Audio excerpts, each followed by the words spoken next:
అందరికీ నమస్కారం. వీడికి ఎన్నో రకాలుగా చెప్పి చూసాము. వీడు బాగుపడే లక్షణాలు కనిపించట్లేదు. ఇంకా డైరెక్ట్ ఇంకా మనం చెప్పడమే, అరే నాయన నువ్వు జర్నలిజం మానేరా, నువ్వు జర్నలిజం పేరుతో ఏమేం మాట్లాడుతున్నావు నీకైనా తెలుసరా? కొంచెమైనా రే ఎల్ముండల సామిగా నీకైనా తెలుసరా నువ్వు ఏం మాట్లాడుతున్నావు? అసలు ఇది జర్నలిజమా అని చెప్పేసి ప్రతి ఒక్కరూ ముక్కును వేలేసుకునే విధంగా మొన్న వైజాగ్లో చేసిన ఆ యోగాంధ్ర అనే ప్రోగ్రాం అట్టర్ ఫ్లాప్ అవ్వడమే కాకుండా 300 కోట్లు ఖర్చు పెట్టారంటండి దానికి. 300 కోట్లు. ఒక రోజు మమ అనే ప్రోగ్రానికి 300 కోట్లు.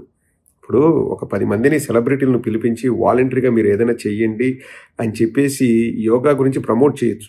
ఒకరోజు యోగాంధ్ర అని చేస్తే రోజు ఎంతమంది యోగా చేస్తారండి? ఇప్పుడు జస్ట్ బిల్డప్ కోసము ఏదో చేసినాము అని చెప్పేసి అందులో ఒక 50 కోట్లు ఖర్చు అయింటుందో 100 కోట్లు ఖర్చు అయింటుందో, కానీ 300 కోట్లు బిల్లు. దాని గురించి మాట్లాడుతుంటే ప్రతిపక్షాలు లేకపోతే ప్రజలు స్వచ్ఛందంగా బయటకు వచ్చి దాని గురించి మాట్లాడుతూ ట్యాక్స్ పేయర్స్ బయటకు వచ్చేసి ట్యాక్స్లు కట్టే వాళ్ళు ఎందుకు ఇంతగా మీరు ఖర్చు పెడుతున్నారని అడిగితే ఎల్ముండలగాడు దాన్ని ఎట్లా ప్లేటు ఫిరాయించి ఎలా దాన్ని రివర్స్లో వాళ్ళనే తిడుతున్నాడో ఒకసారి చూడండి. న్యూట్రల్ ప్రజల్ని ఎలా తిడుతున్నాడో ఒకసారి చూడండి. మతం గురించి మేము మాట్లాడతాం, దయచేసి ఆలోచించండి.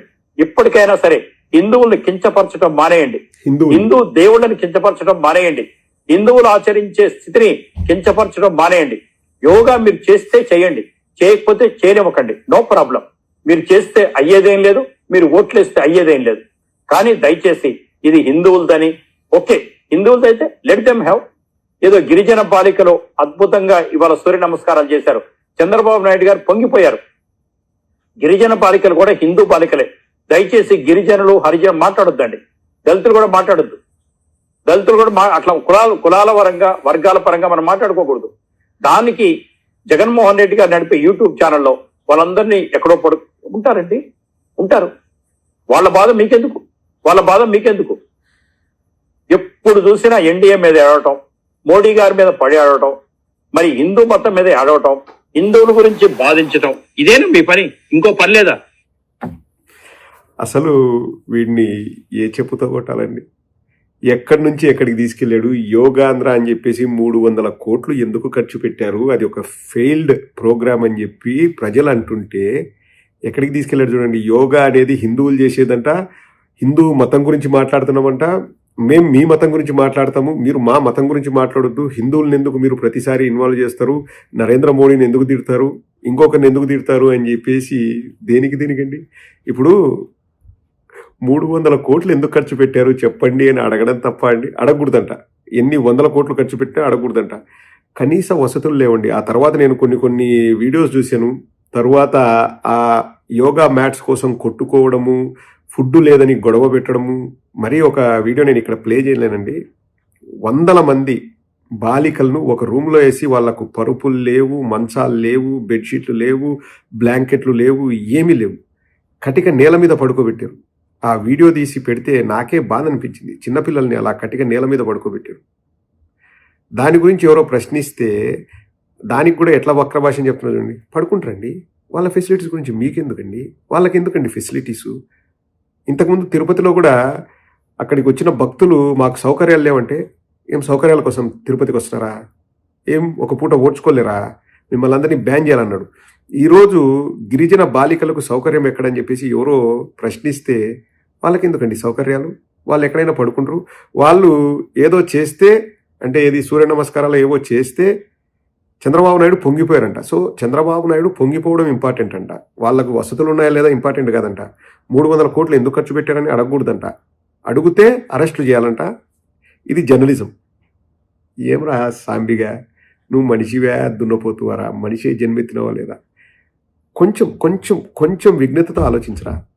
ఎక్కడ యోగాకు ఖర్చు పెట్టిన 300 గురించి ప్రస్తావిస్తే యోగా యోగా హిందువులదంట, హిందువులను అవమానించినట్టంట, నరేంద్ర మోడీ గారిని అవమానించినట్టంట. గిరిజన బాలికలకు వసతులు ఏమంటే గిరిజనులు కూడా మాట్లాడకూడదంట, దళితులు కూడా మాట్లాడకూడదంట. వాళ్ళు ఏదో వాళ్ళ ఫెసిలిటీస్ వాళ్ళు ఇవ్వాల్సింది ఇస్తారంట, అట్లే ఉండాలంట. ఈ ప్రోగ్రామ్ ఫెయిల్ అయింది అని చెప్పేసి డైవర్షన్ పాలిటిక్స్లో భాగంగా జగన్మోహన్ రెడ్డి గారి కారు కింద ఎవరో పడ్డారు అది ఇది అని చెప్పేసి ఆదివారం మొత్తం డ్రామా ఆడిపించారు. శనివారం డ్రామా ఆడిపించకుండా ఆదివారం ఆడిపించారు. ఎందుకంటే ఈ ప్రోగ్రామ్ ఫెయిల్ అయింది కదా అని చెప్పేసి దాన్ని డైవర్ట్ చేయడానికి. ఎందుకు 300 కోట్లు ఖర్చు పెట్టారు అంటే ఎల్ముండల గారు చెప్పేది ఇది ఏంటంటే హిందువుల మీద దాడి అంట, నరేంద్ర మోడీ గారి మీద దాడి అంట. నిజంగా అండి కొన్ని మాటలకు ఇంకా మనకు ఫ్యూజులు ఎగిరిపోతాయి. ఇంకొక విషయం గురించి మాట్లాడతారు చూడండి, అసలు అది విన్న తర్వాత మీరు మామూలుగా నవ్వరు. ఒకసారి వినండి. మరీ ఇంత మంచిగా ఉండకూడదండి. చంద్రబాబు నాయుడు గారు కాస్త మంచితనం తగ్గించండి సార్, మంచితనం తగ్గించండి సార్, ప్లీజ్, ఐఎమ్ రిక్వెస్టింగ్. వీడికి ఏమన్నా మెంటలా అండి? నాకు డౌట్, మిమ్మల్ని అడుగుతున్నాను. చంద్రబాబు నాయుడు గారు మంచితనం తగ్గించాలంట. ఆయన దగ్గర ఉంటే కదా తగ్గించేది, ఏమైనా పెంచుతాడు. ఈ యోగాకు 300 కోట్లు అయిందని కావాలంటే పెంచమను, 400 కోట్లు పెంచుతాడు. అమరావతిలో రేట్లు పెంచుతాడు. సముద్రాన్ని పెంచుతాడు. ఉష్ణోగ్రతను తగ్గిస్తా అని చెప్పి ఇంతకుముందు ఫెయిల్ అయ్యాడు. ఇప్పుడు నువ్వు మంచితనాన్ని తగ్గివ్వంటే ఎక్కడి నుంచి తీసుకొస్తాడు రా? లేని మంచితనాన్ని ఎక్కడి నుంచి తెస్తాడు, ఎక్కడి నుంచి తగ్గిస్తాడు? ఒరే ఎల్ముండలా, నా సిన్సియర్ రిక్వెస్ట్ రా, నువ్వు మానేసిరా, నువ్వు జర్నలిజం మానేసి. ఇప్పుడు నేను ఈ మాటలన్నా అనుకోండి, రేపు వస్తాడు మళ్ళీ జగన్మోహన్ రెడ్డి గారి పేటీఎం బ్యాచ్, జగన్మోహన్ రెడ్డి గారి యూట్యూబ్ ఛానల్. ఒరే నేను స్వచ్ఛందంగా చెప్తున్నాను, ప్రజల తరపున చెప్తున్నాను, గిరిజన బాలికల తరపున చెప్తున్నాను, హిందువుల తరపున చెప్తున్నాను, శ్రీవారి భక్తుల తరపున చెప్తున్నాను. నువ్వు మానేసిరా, నువ్వు జర్నలిజం మానేసిరా. నీకు పిచ్చి పరాకాష్ఠకి చేరింది. నీకు స్వామి భక్తి తప్ప ఏం లేదు. స్వామి భక్తి అంటే మళ్ళీ దైవభక్తి కాదు. ఒకటి మిడ్ నైట్ మసాలా నాయుడు భక్తి, 2 చంద్రబాబు నాయుడు భక్తి. ఇంకా తప్ప నువ్వు పనిచేసేది దానికోసం అన్నట్టు పనిచేస్తున్నావు. నువ్వు ఆపేరా. సరే, చంద్రబాబు నాయుడు దగ్గర ఎంత మంచి ఉందో, ఆ యోగాకు ఎందుకు 300 కోట్లు ఖర్చు పెట్టాడో ఒకసారి చంద్రబాబు నాయుడుని అడుగుదాం, ఆయన ఏం చెప్తాడో విందాం.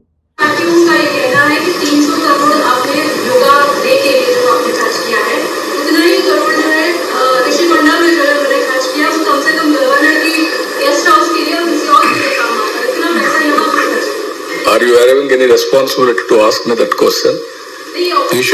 No, what I am saying, you should have condemned with them. You have to compare apple to apple. You cannot compare apple to onion or something else. One should have sense of comparing. Suppose your children should have told that to you, what you should have done. I am asking that question. First of all, ఆ ఇంగ్లీష్లో 150 తప్పులు ఉన్నాయి. You should have condemned it with them అనాలి, లేకపోతే you should have condemn those words అనాలి. You should have condemned with them. ఖండం చేస్తున్నావు English అనేది మాత్రం కరెక్ట్ చంద్రబాబు. అసలు యాపిల్ని ఆనియన్తో ఎట్లా పోలుస్తారు? డబ్బే కదా చంద్రబాబు.